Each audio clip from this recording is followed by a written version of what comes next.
Go for it. Yes. Off you go, Dylan. Hi, Karen. Right into the deep end, Dylan. I'll kick it off, Dylan, for you, and then I can pass on. Hello and welcome to the Career Show here at 3TFM. That's www.3tfm.org. If you want to tune in online and pick up on the show, it goes out on a Thursday afternoon, 3 p.m, and we have a guest today and a guest co-presenter with us as well. Introduce yourself firstly, Dylan. Hi, I'm Dylan, who will be helping with the Career Show. So it'll be a great pleasure to be part of that. So you'll hear from me for a couple of weeks. So enjoy. And I'm now joined by Karen Anderson. Welcome, Karen. You want to introduce yourself, Karen? Hi, my name is Karen Anderson and I'm the Artistic Director and the founder of Indepen-dance, which is an inclusive dance development company based in Glasgow. Sunny Govan, the sun's just come in the window there. You just mentioned another radio station near Sunny Govan. Good plug, good plug. I think to kind of start off, we're also going to be playing some music as well throughout the show, and we've got a couple of tracks there that Karen has chosen, but we'll come to that in a wee while. I think the first thing to do, Karen, is maybe start to sort of backtrack a wee bit and find out who you are and what you are and how you arrived in your job that you're in just now. Well, let's look at school time, primary time. What was primary school like? Yeah, it was all right. I went to school in Pollokshaws, where I was born and brought up. I went to Sir John Maxwell's primary school, and my favourite teacher there was a lady called Mrs. Mackay. So that was my primary. I think she was primary 5 and 6, and she was just like, she had a very open way of teaching kids. It wasn't authoritarian at all. So I had a lovely time with that teacher, and she's still in my memory. Any times at school, you were always talking about careers, obviously, a career show, or were there any sort of ideas you had at that time? Were you inspired at any point? Yeah, well, when I left primary, I went into secondary, and I went to visit my careers teacher, and I had this obsession about being a joiner.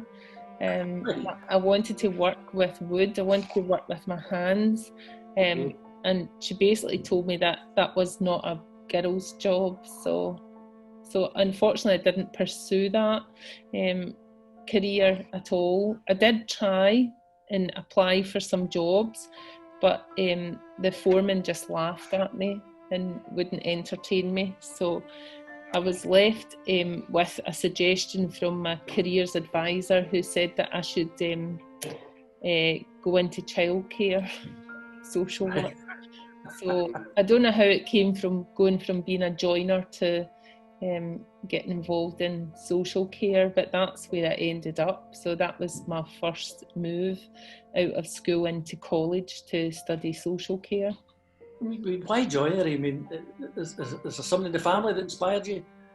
No, I did woodwork at school, and I just loved it. I just loved working with my hands, and I loved the smell of the wood and the feel of it. And I think I would have been a brilliant carpenter, I think, so if I had another chance at this life. So yeah. What actually inspired you to become did you have the obsession to dance when you were at school, or was that something you went on to after the teacher told you can't do woodwork? Yeah, so I always danced, Dylan. So just like a lot of young, West of Scotland children, young girls, I was sent to dance school, probably to get me from under my mum's feet every Saturday. So I got sent to dance school, and I went from when I was very young till I was about 18.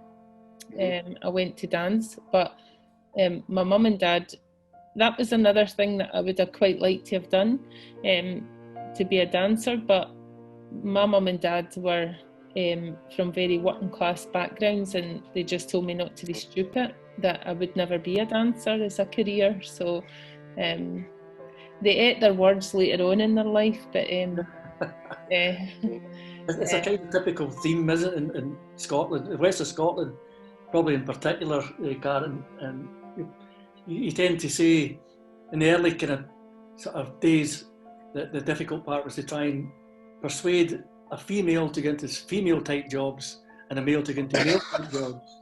I mean, obviously over the past 20 years or so, that's kind of disappeared, hopefully eradicated.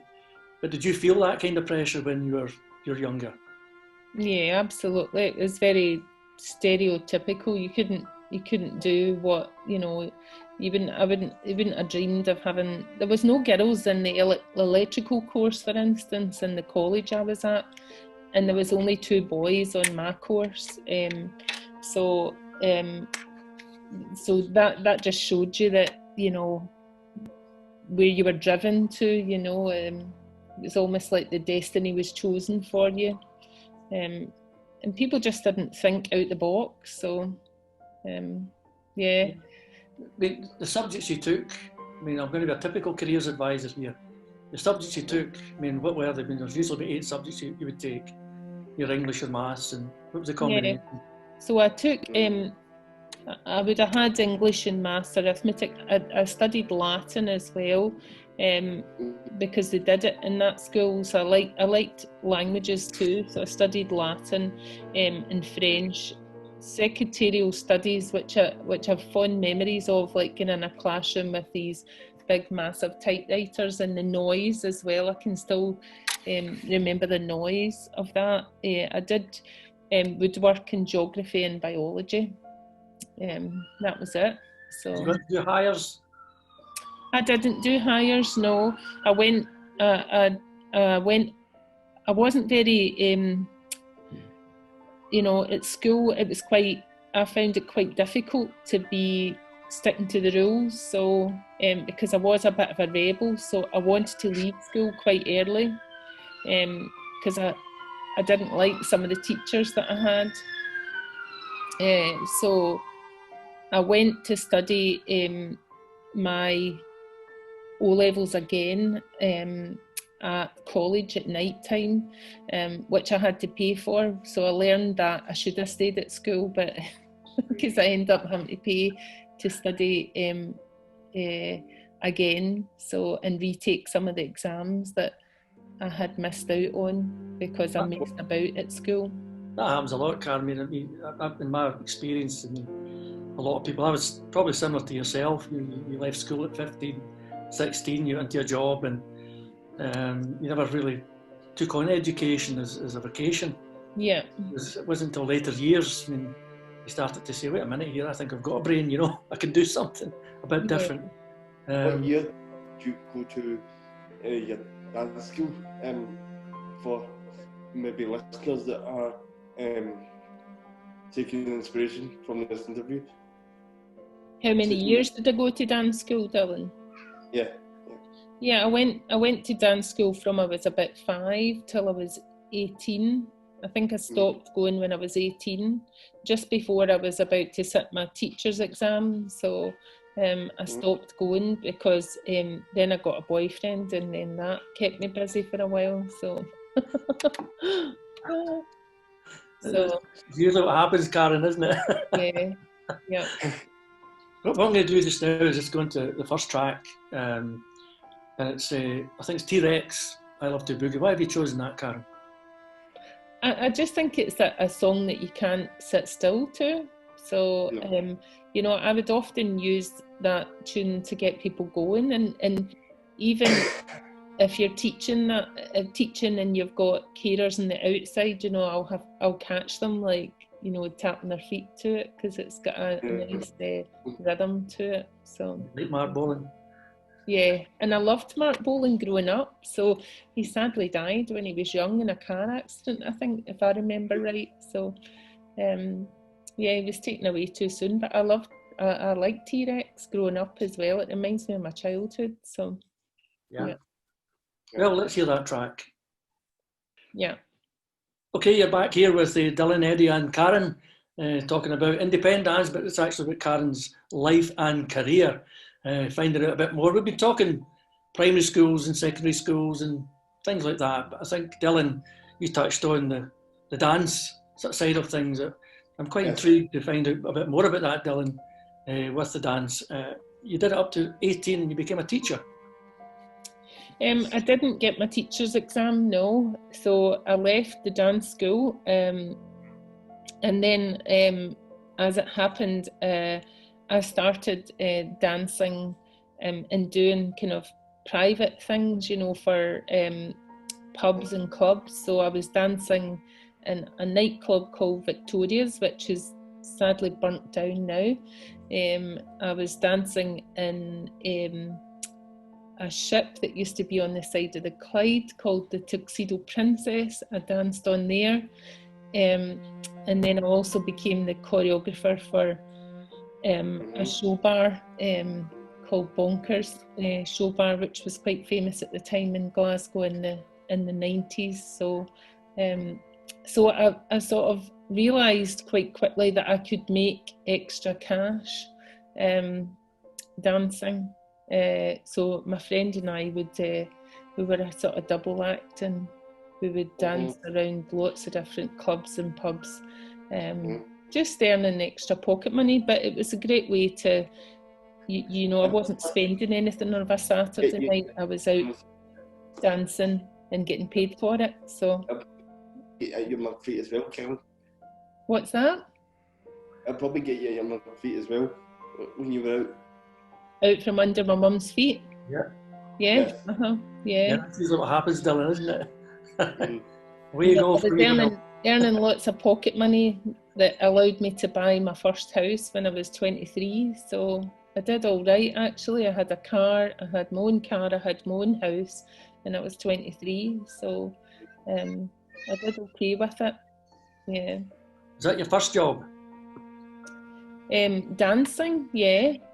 No, my first job was when I was 16. I worked in a baker's shop, and I used to work on it was my Saturday job, so I did that all through college.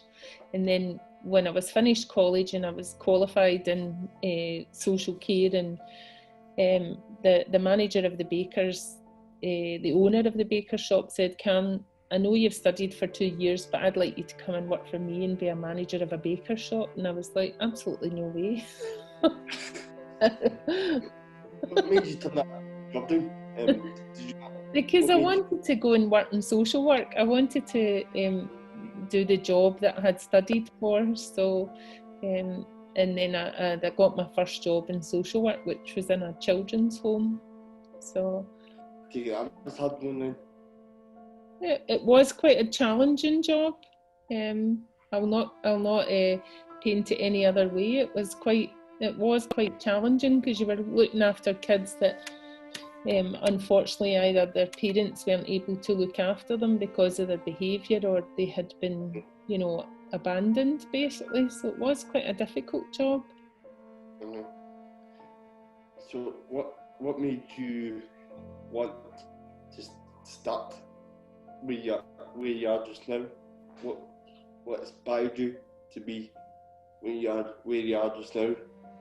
Well, it was a strange thing, Dylan, because my two worlds kind of collided. So, as I said earlier, I was working in social work, but I was also dancing as well. I never stopped dancing. So I moved from the children's home, and I went into an adult day centre for people with learning disabilities. And my first job was in a place called the Kyle Centre, which is in Ayr. It's no longer, I passed it actually a couple of weeks ago, and it's no longer, I think they've sold it, social work, and they're going to make it into flats. So I was working in this day centre with people with physical and learning disabilities, and as part of my job, they had a thing called the Golden Hour, which was a part of the week where the staff members had to think of an activity to do with the clients that came to that centre. They would have called them clients at that time. And I didn't know what to do, because I didn't really know what else I could do. And the manager said to me at the time, Karen, do you not dance, like, in your, outside of work? And I said, yes. He says, why don't you run a dance class then in the day centre? So I decided to do that, and it was just awful. The first class I did was dreadful. Because I tried to teach the dance style that I knew, and I didn't know how to make it accessible, and it was just awful. But what we did have was a lot of fun and laughter, because we were all trying together. And what I noticed is that people really enjoyed the music that I was playing. And it wasn't so much about getting the steps right, it was just about dancing together. So that was kind of like the first thing that opened my eyes to dance. And so when you went over did I not hear you say earlier that you lived in Spain when you went a wee while ago? I did live in Spain. I lived in England as well for a few years, near Glastonbury. That was a strange place to live. So I've moved around a lot. So I lived in Ayr, I lived in Prestwick, yep, and then I moved back to Glasgow, and then I went down to live in a place called Frome, which is very close to Glastonbury, and then I came back to Glasgow, and then I lived in Spain for 7 years, and I still have my house there. That's handy to know. What? That's handy to know. Well, I know it's lying empty, and it has been lying empty. I haven't been at my house for over a year now. So Is anywhere near Ibiza? It's near Alicante. Right, yeah. So but yeah, it's a lovely place to stay. It was really lovely to bring my children up there, and both my children are bilingual now, so it is as a result of that, which is lovely. So it's a wonderful gift to give somebody that opportunity to learn a language. I think at this stage we'll come on to your next track then. We'll catch up in your travels. Yeah. It's Fireball by John Ryan. Why that? I just love it.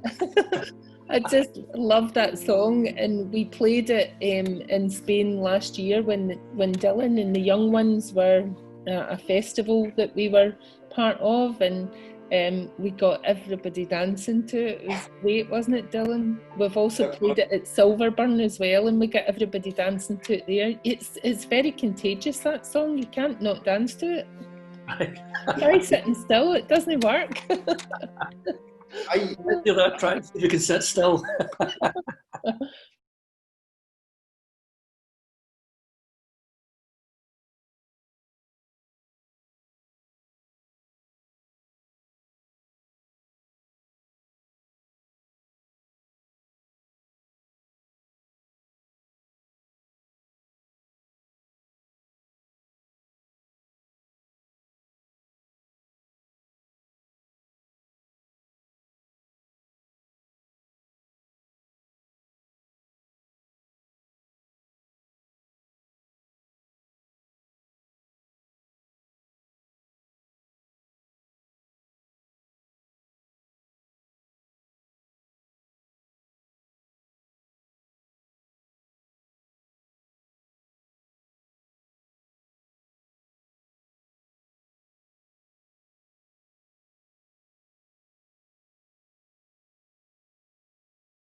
my name's Lisa, and I'm a dance assistant. So when I'm in class with a dance teacher or whoever's teaching, I help them if they're with people in the class, and I set the props up, get everything ready for starting, making sure the space is clear and tidy, and safe for us to work in.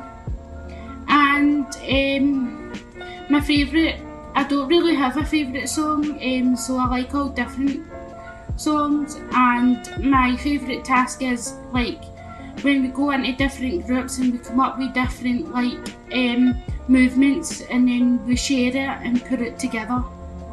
I looked on, the reason I started with Indepen-dance was I got told about you for somewhere, and obviously my dad was like, how can he do it? Like, when one of your colleagues had phoned me and said, he's in a wheelchair. And like, my dad was like, okay. And I went up for one night, and I've not left ever since. Yeah. Just love.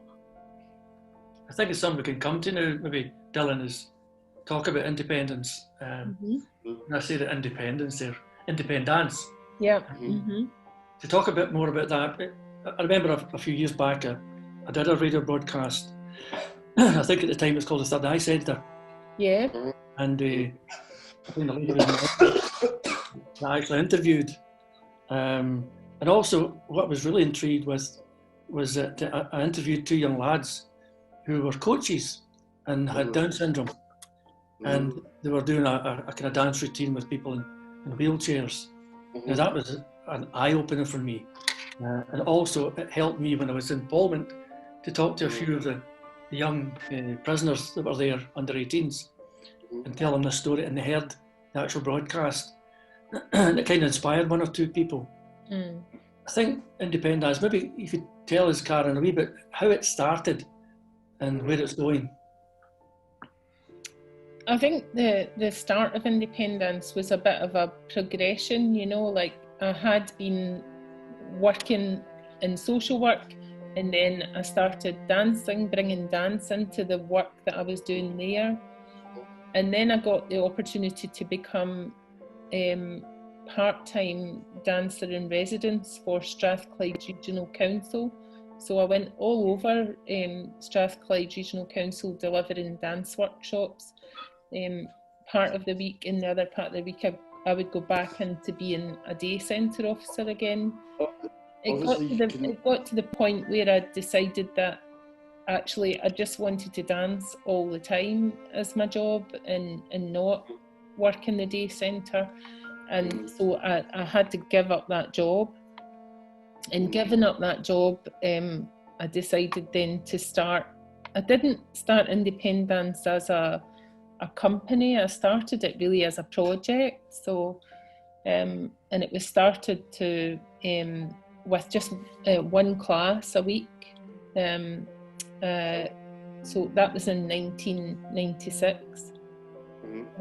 April 1996, I opened that company, or I started trading as Indepen-dance, and then it just grew from there. So one class quickly filled up, and then I needed another class, and then another class and another class. So now we're in 2020, and before the pandemic hit us, we were running 27 classes a week, and on top of that, another 16 outreach classes.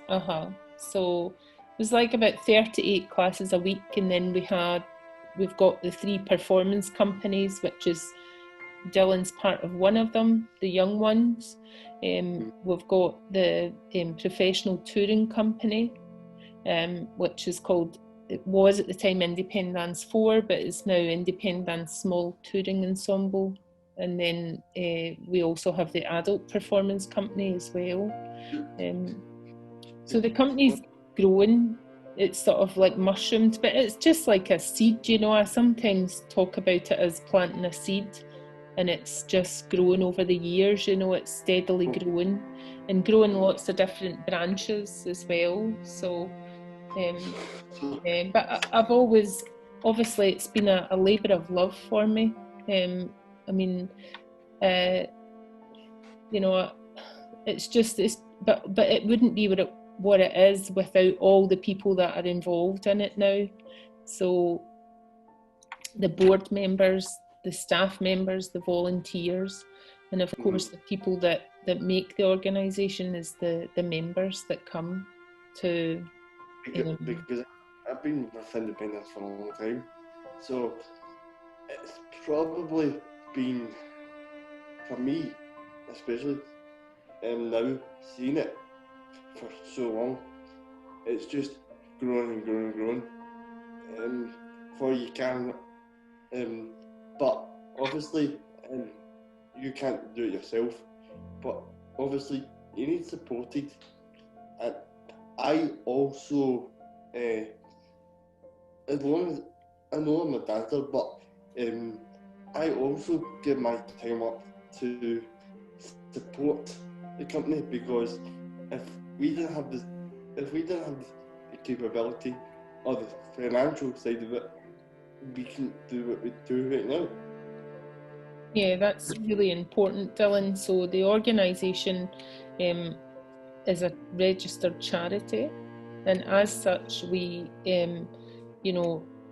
need to raise funds to do the work that we do. So we're funded by a lot of a lot of trust funds and foundations, but also by Creative Scotland, by Glasgow City Council, but we also generate our own income. Like I said earlier, we sell outreach work to other third sector organisations, to schools, to colleges, universities. So there's a whole lot of things that we sell, but that money goes back into the organisation. But the other thing that we do, and we've had a lot of fun doing over the years, is some fundraising events where we go out and we do can collections. And actually Dylan's probably one of our top fundraisers. So nobody can walk by Dylan without putting £1 in the tin. Is that right, Dylan? Well, it's hard for them. So he's so brilliant at it. So, but I think that's what's really important when we do these types of things, is that the people that the general public are seeing who is benefiting from this activity. And when we're doing fundraisers, we always ask if we can do a little sample of what it is we do, and it just hits people right away. They get it, oh, that's what Indepen-dance does. It creates an opportunity for people to be part of a dance activity. I'm going to come to right on that very sort of note, your next track, which is a very well-known dance track. It's Casey and the Sunshine Band. Boogie Shoes, why that? I think get your shoes on and boogie, that's what it's saying. Yeah. So if you're listening to this, dance about your kitchen, because it's a great track. So we're going to get people dancing about the kitchen, or it'll be 3 o'clock in the afternoon, so they'll be dancing about in their living room with it. Yeah. Just like Queen with the Hoover. Yeah. Let's listen to that track.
also, Okay, we're back now, and we'll be talking to Karen Anderson from Indepen-dance, and joined with Dylan Shaw as well, who's our co-host with the Career Show today.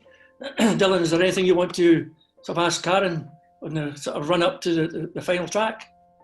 so what I was going to ask was, obviously, you can't have, how can you run all the classes with, obviously, you can do, as you said earlier, you can do all the classes yourself.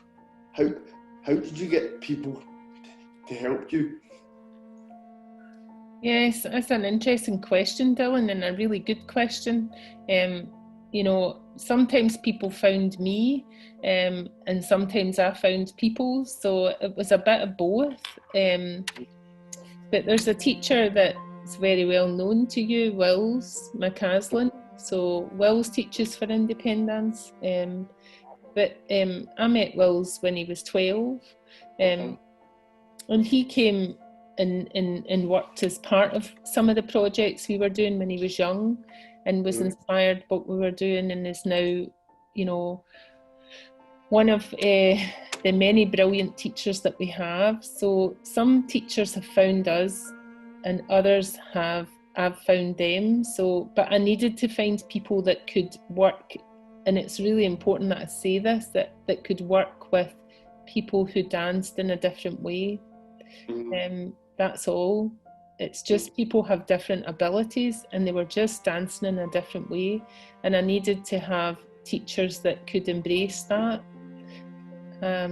So that's that. So, did your And just like husband, yourself, Dylan, just like yourself, you're dancing, but you're in a wheelchair, and it's a bit like what your dad, the sort of question that your dad had, you know, when he first got in touch with the organisation. He was like, you know, do you not know my son's in a wheelchair? How's he going to be part of a dance class? I think your dad said that to me, you know, but I think we shattered his kind of illusions, you know, when he came to the first production. Because I've been doing many productions, as Karen was saying there, but also after the production's finished, when I'm trying to get out of the place, there's many people wanting pictures, wanting to speak to me, which I don't mind, because obviously there's not a lot of wheelchair people out there that do that. So it inspires them to maybe go back to their own family and say, the organisation's there, maybe you should get in contact with them. Because if they've seen me do it, which probably they have, then what's stopping other wheelchair users coming? Yeah, you're a great role model, Dylan. You know, you're a perfect role model for others that are wheelchair users, you know, that would maybe not have considered dance as something that they could be part of. So you and all the other disabled artists that we work with, and disabled dancers that we work with, are the role models for others coming through. And that's why it's really important that we do things that are in public, so that the wider public can see us. I do remember the last time we did a fundraiser at Silverburn, and it was quite early in the morning, and this woman was pushing her pram through. She had a wee girl in the pram. I didn't notice her at first, and she was pushing her pram through, and Neil and Adam were dancing, and the woman stopped, and she was like, "Oh my God," she said, "I've just realised, like, that's something that my child could maybe do." And when I looked down, the wee girl was Down syndrome. So it's just lovely when you open someone's mind to another opportunity. See, as Karen said, we went to Spain a few months ago, and there was kind of Spanish people looking at me as though, what's he doing? And the minute that we started dancing, you could see the faces on some of them turning because they didn't know what they were about to expect.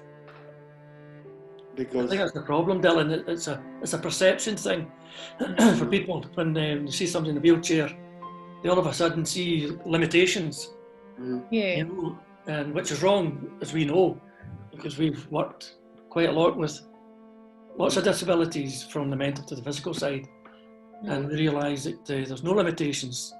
You just adapt. I think that's the key to this.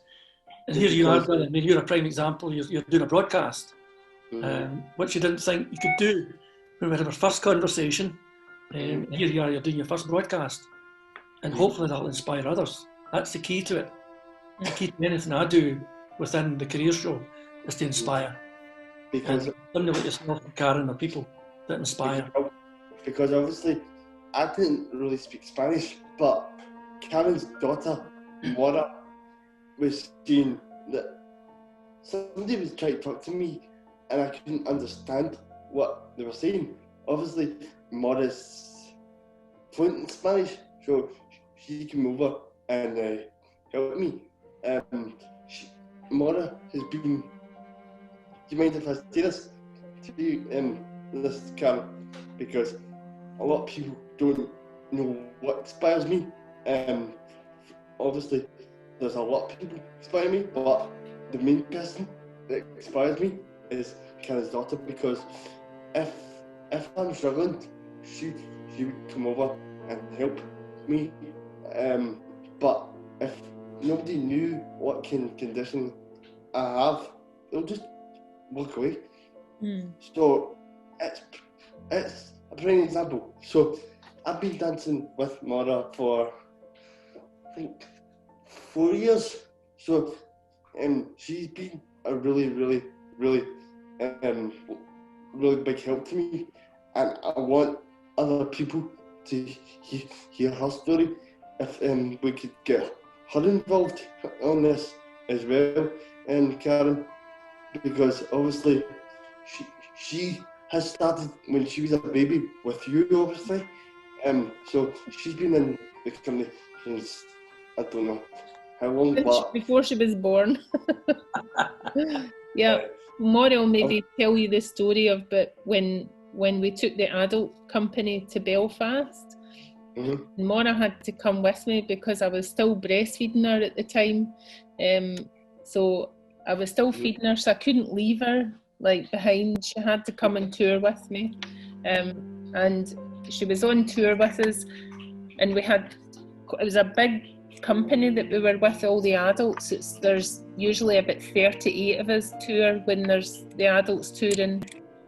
And Maura, we were in the theatre, we were doing a dress rehearsal for the show in a place called Stranmillis Theatre. It's near the university, or it's part of the university. And Maura, I'd just fed Maura, and she was tired. And we had a big, massive suitcase with us that had all the costumes in it. And it was lying at the side of the stage, and it was empty because all the dancers were doing the dress rehearsal. So I just put her in the suitcase at the side of the stage. I don't know if that, like, social work would maybe get me into trouble for that, but she was quite well protected in the big suit. I didn't flip it over. I think there's pictures of her in this suitcase, like when she was on tour with us, like just lying, sleeping. She was as happy as the day is long. But she obviously has, like, both my children also have a very refreshing kind of look on people's different abilities, because they just see the person, they don't see the disability, and they don't believe that there's anything that can stop you from doing what you want. So that's why I look up to her, because obviously with your mum being like in a wheelchair now, obviously she's learning from me being in a wheelchair, so she can take it to her own and for example, in Spain, we were doing a workshop with, can't remember the people, but she looked, because obviously I didn't have my power chair at the time, because obviously you can't take them abroad, but well, she all got hold of me and was pushing me about, where if I didn't know, if I wasn't part of the company, which I'm now part of, people would just look at me as if, can you not push yourself, you know? And I want to be somebody like you who starts their own company, has ambition to start their own company, whether it is dance or is it something. But I want to include, like you said, I want to include people that have disabilities and not have disabilities, because the non-disability people encourage the disabled people, and the disabled people encourage the non-disabled people. So it's been a big part of me for, you might be able to help me, Kevin, but it's been part of me for a long time, and I would never, ever, ever see the company struggle after walking through the doors, seeing what the company do. That's great words. Terrific. Great compliment. Karen, great compliment. Yeah. But make you feel good. You get great aspirations, Dylan, and I wish you luck, you know, with whatever you want to achieve. But I know that you will, because you'll put your mind to it. So you're taking over the film company next. Yeah. And I retire proper. Coming up to the final track, we picked Hey Hey. I don't know this one, but I heard a wee bit of it. Hey Hey. Yes, Why have you picked that? Well, I've picked that because during lockdown, I think TikToks have gone a bit crazy. People were locked in their houses during the initial lockdown, and TikTok went through the roof. This is a song that's you know, I think it's on TikTok, so it's maybe became viral because of a dance, but I love it. Again, it's quite a rhythmic tune, so again, I think it's one that you can even if you were sitting down or standing up or standing in your head, whatever you were doing, you wouldn't, you know, you would probably have to move along to it. So let's see that track.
Okay, we're back with the Career Show with Eddie Gemmell and Dylan Shaw and our guest, Karen Anderson from Indepen-dance. And obviously you can listen to the show on our social media sites in Ayrshire Film Company and 3TFM if you want to join in. And the show goes out on a Thursday afternoon, 3 o'clock. But it will be available for anybody to tune in through our social media platforms. Okay, I'm going to round off everything and basically just say to Karen, anything you would like to say Eddie, to your anybody. sound's gone. Oh, is it?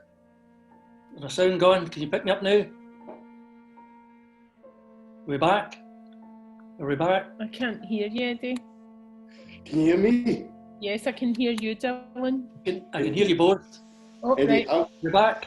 you're back do you now. want me to take over? Eddie, I got back. Sorry. I don't mean taking over if they can't hear you. Because obviously Kevin can hear me.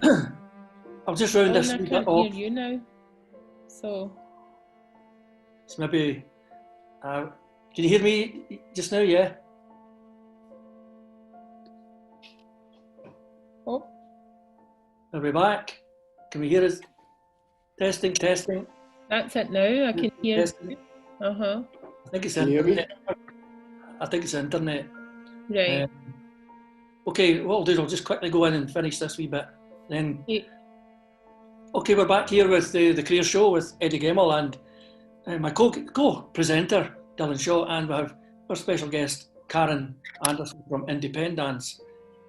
Just to round off, I want to sort of say to you, any thoughts, anything you'd like to say to anybody listening to the show who would maybe want to get in touch with you or be involved in something like that, what would you say?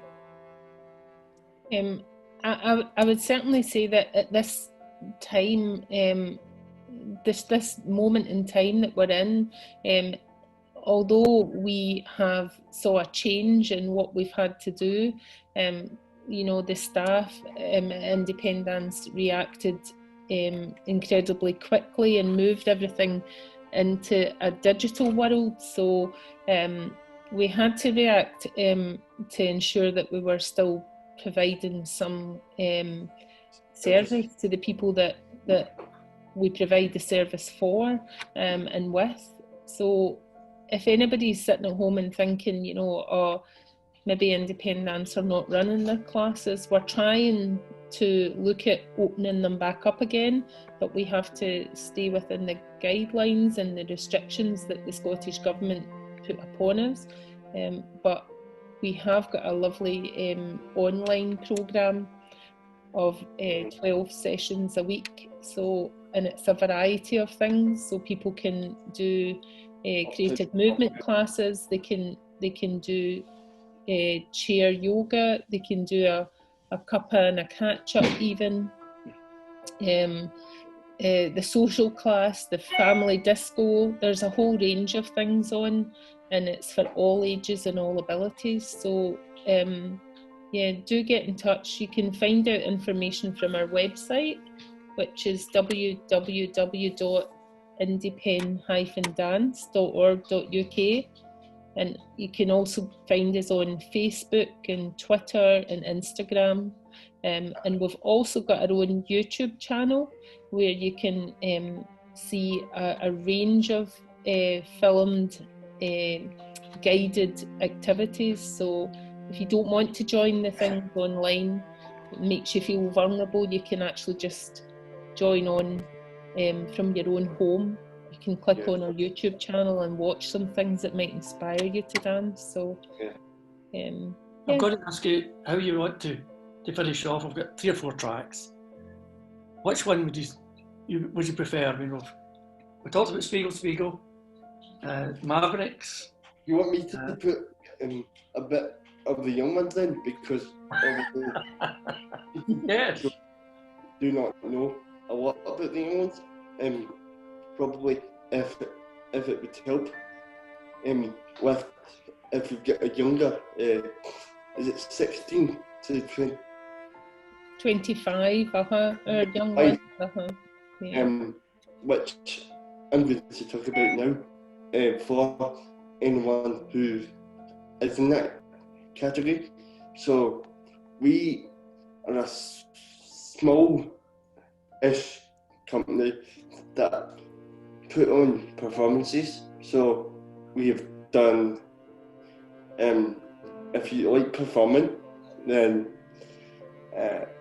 that it's also something that you might consider for your child. Well, as I was saying earlier, what Karen was saying earlier, the young ones had a big opportunity to go and perform at the Rugby Festival. So we obviously know that we have no performances, but the last one was, I think it was February time, at the Indepen-dance fundraiser, which we performed. We get choreographers to come in. They give us some help putting these pieces together, which we also go away on residence, so it's not always in Glasgow. It can be, I'm trying to think, the last one we did, which was up in Loch Head.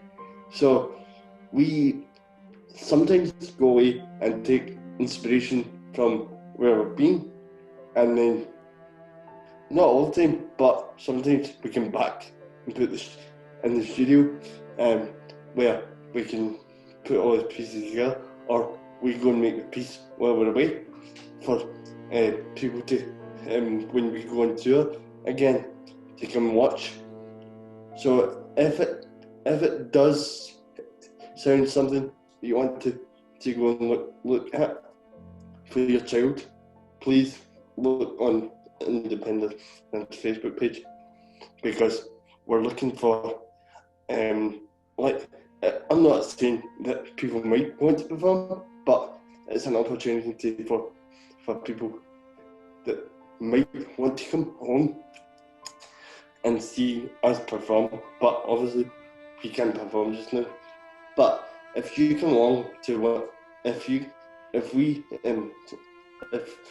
there are any tour days that we're going to be about, please come along and see, because it might inspire your child to come along and see what we do and possibly join our company.